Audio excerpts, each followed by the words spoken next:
Well, it's only August, but it's already been an awesome year for honey.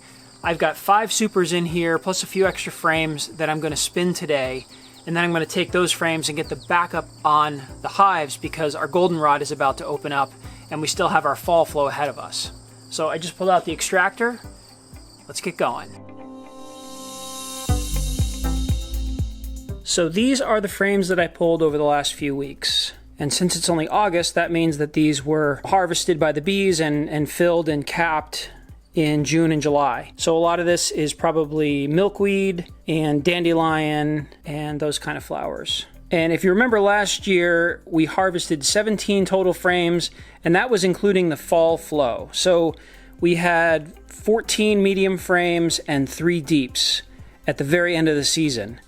Now this is August, so it's mid-season. And here we have 40 frames, those are mediums, and I have 5 deep frames here. And we haven't even had our fall flow yet.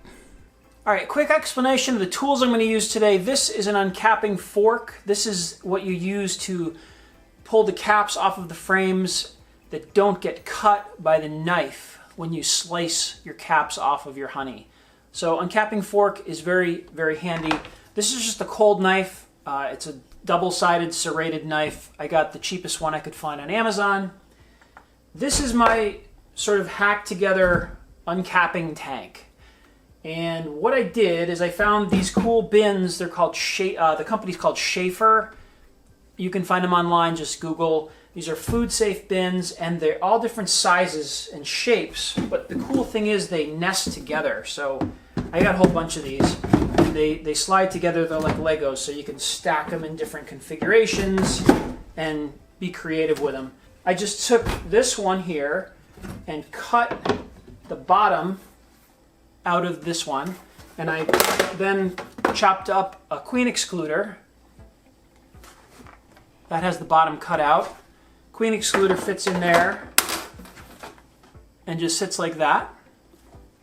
And that, again, nests onto here, so I can slide that back and forth and it stays on here.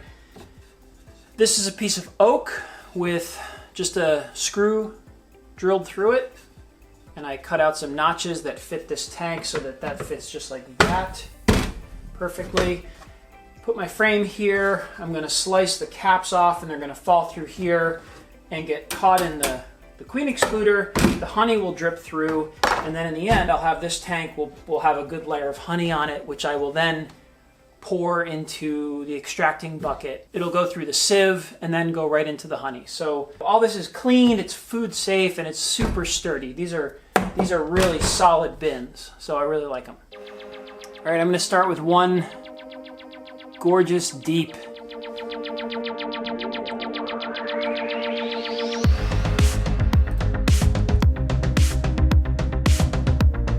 Pretty amazing. This is where your little fork comes in handy because the knife doesn't reach every single corner of the frame, so you just poke them out here.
right, this is round 2, 2019. We got a deep and 3 medium supers.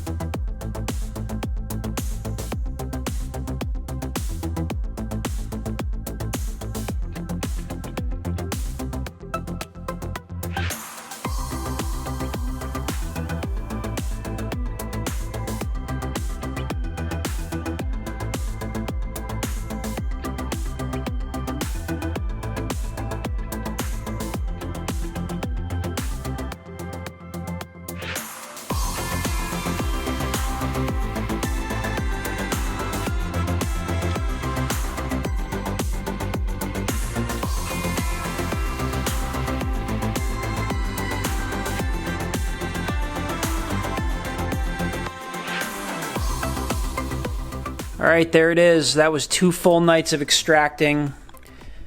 Many hours standing here at the extractor watching the slow drip.